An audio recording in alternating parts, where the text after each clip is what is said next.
hold, just I hold. think it did. Se pegó tu tweezer. Yeah. Yeah, I saw. You know why that happened?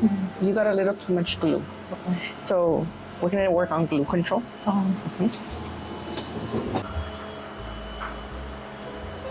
Same thing happened. Yeah. No, it got stuck on this one. No, it got stuck on your other tweezer. Thank you for showing me what you know. I noticed a couple things that we can definitely work on. Is there anything else that you know? No, that's pretty much. That's pretty much it? Yeah. Okay, I'm gonna give you a questionnaire form that I want you to fill out. Take your time. I'm gonna give you 15 minutes to fill it out. Be as honest as you can. Don't feel like you have to finish the whole thing. If you don't finish it today, we can finish it throughout the week. But this is gonna help me understand where you're at and where I need to help you more with, okay?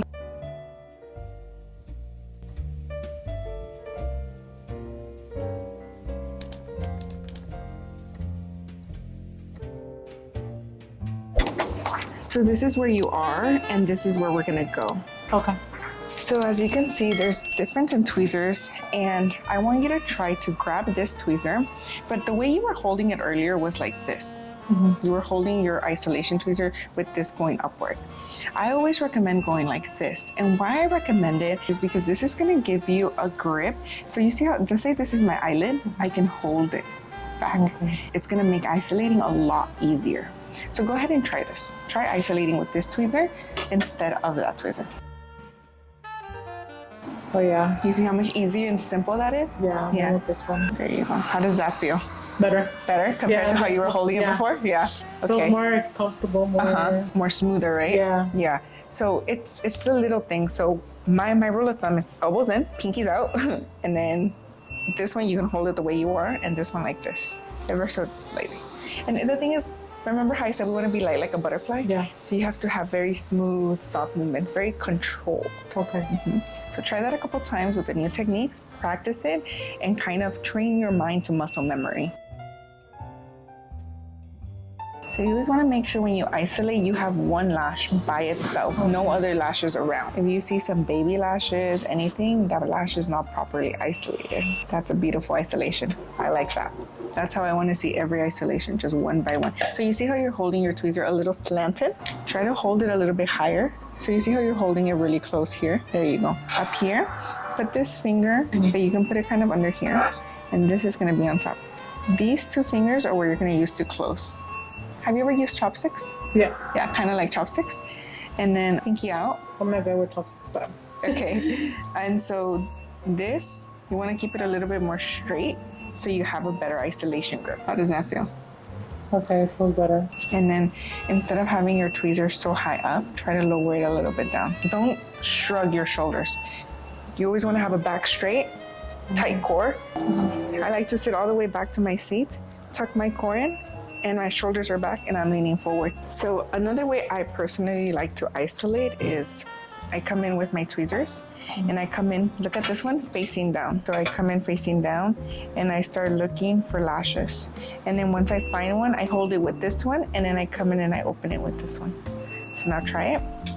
So come in like this. Flip this one around. You see how I'm holding it like this? Okay. Y como que los vas escarbando, buscando. Y abre donde tú puedas con este, vas a abrir and hold, and then with your isolation tweezer, you're gonna come and isolate.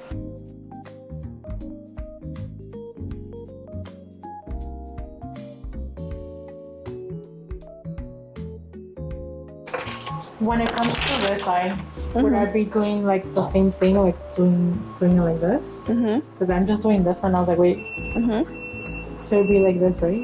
So my hand placement on the head is fine. Right? Yes. So right here, I like to put it like kind of back here. So I don't know if you've ever noticed, I put a tissue on you. So my tissue is helping me put my hand there. And I only put this part.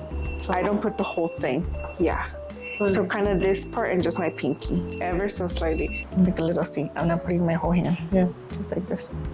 Ever so slightly. Sometimes I even like this. See. Okay. Try that. Try to lift up your hand a little. Just put your pinky. There you go.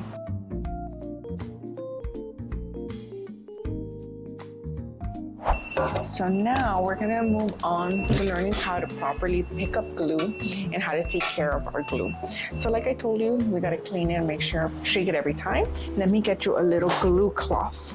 These are glue lint-free cleaners, I wanna say. I get like 2 of these, and whenever I shake my glue, so you see how it created this? Yeah. We don't want that. That over time is gonna cause our glue to not work as properly. We always wanna keep this as clean as possible. The cleaner, the better. So you drop your glue, your little drop. Let's say you are done with glue. You're gonna burp it, and by burping it, all you have to do is push. You see how there's that little bubble? That's the burping technique. From there, you're gonna clean it, and make sure you clean it really, really well. Each time you take out a new glue, you wanna clean it as best as possible, because the cleaner this is, the better the glue will last.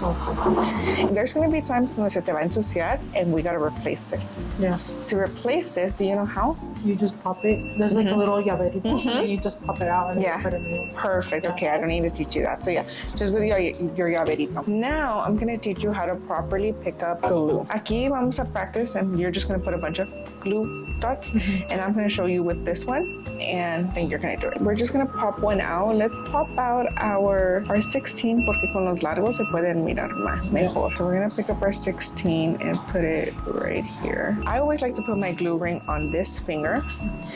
And when I'm working on my clients, it's always kind of like this. It's sitting right here in between these two. It's kind of like to the side. It's not fully straight like that, but ever so slightly to the side like this. I grab my tweezer and I pick up. These are called pickups. And I'll show you the difference in a little bit, but for now, I'm just gonna kind of brief you because this is glue moment. Yeah. These are pickups. You just pick it up ever so slightly. And what I like to do is use my pinky and come in, and I dip and I scoop. You see how there's like a little tiny little ball? Yeah.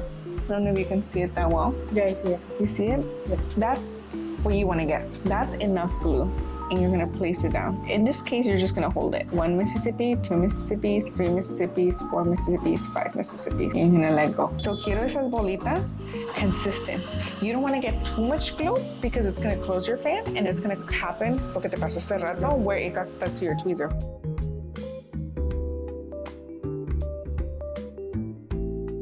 It's important, depending on how you have your materials position, it's gonna make it or break it. So keeping that sideways a little bit, making sure you're dipping, like if you're scooping ice cream. Okay, and then now we gotta figure out where to properly hold your lashes. So I noticed you hold it a little too low. If you're holding it close to the base, it's gonna pick up glue as well. So you wanna hold it more towards the tip. So instead of using the tip of your tweezer, use like the center of your tweezer. Okay. When they like split apart and like you can no longer put them together, just get rid of them. Okay. Sometimes you just have to get rid of lashes. How does that feel when you pull it out towards you? Better. Yeah. It doesn't feel like I'm struggling. You're struggling so much, right? So sometimes cuando así pase, what I like to do is grab this tweezer, and I grab this tweezer, and I like to kind of like filarlos. Porque hay veces que el glue se atora y me gusta como limpiarlo poquito. Try that. There's different techniques, and you know the basics already. So this is a classic lash, 1x1. This one, you can use it. I recommend classic lashes to people who naturally have a lot of extensions. If you naturally don't have a lot of natural lashes, classic is just not gonna look good. Or if they have a lot of lashes but they're very thin, that's even gonna be amazing, but it's gonna be a lot of work because they have a lot of lashes, right? Yeah. But somebody who has very thin and sparse lashes, classic just doesn't look the greatest on them, okay? So this is your typical classic 1x1. But as you can see, each pickup is a little bit different. Yeah. And what I like to categorize them small, medium, large. So I like to do thin pickups if I'm doing something very soft and very airy, and that's something like this. This is a thin pickup. Very, very thin, nothing too crazy. This is what I use if I want to create like a wispy effect and create like spikes.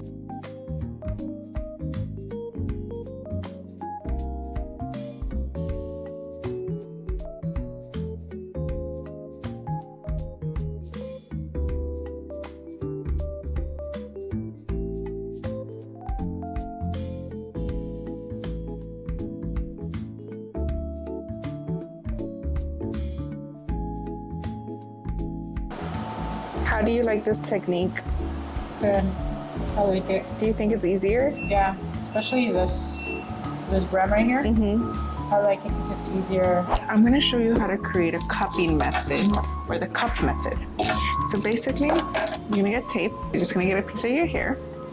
You're gonna put it here. And you're gonna tape it. Oh, I've seen videos of this. And just want to make sure it's nice and like tight, okay?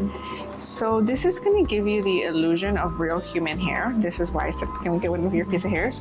So what you're going to do now is you're going to put your fans on here instead of on the sponge. Now we're going to do it on here, and you're going to try to wrap it around and make it seem flush, okay? You might get some that are going to look like this, whatever, but once we're done filling the line, you'll be able to see.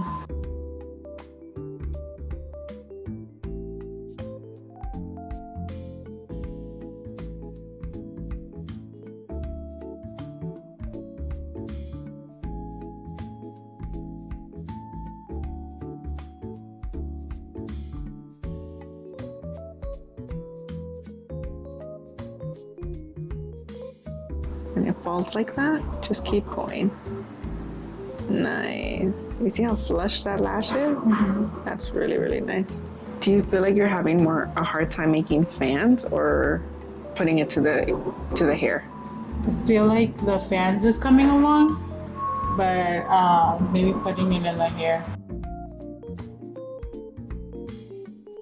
Today, we learned how to hold your tweezers in isolation and controlling your glue. Picking up, meaning like how to pick up your lashes from like, not too low, not too high, because if not, you're gonna get glue on here. Placing the lash on the extensions. Yeah. Picking up and isolating technique 101, meaning how to create these, how to create fans. And then cupping method, which is this new technique, or not new technique, but like it's a practicing technique that you can use to improve yourself and just help you practice, because this mannequin head, it's okay. Yeah. But it doesn't give you the same effect and the same like feel as a human person does. So we'll start working on your human in week 3.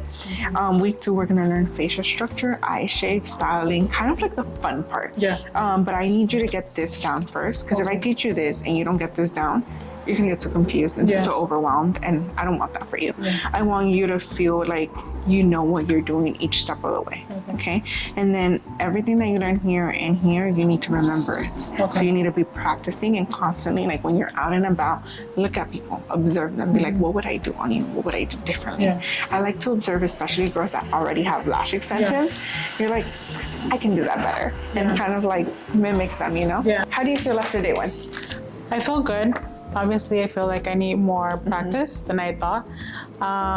So yeah, I feel so far that I need to keep practicing. I learned a lot how to actually work with my hand to like holding the tweezers and like the cupping method and stuff like that. Stuff that I didn't know before. That's good, I'm glad. What was harder than you expected?